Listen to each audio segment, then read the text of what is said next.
In a medium-sized bowl, toss the cranberries with granulated sugar. Cover the bowl with plastic wrap and refrigerate for 24 hours.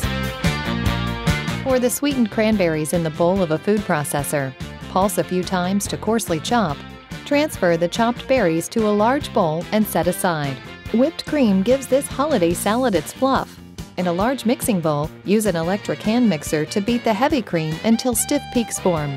Add the crushed pineapple, marshmallows, and chopped pecans to the cranberries and stir to combine.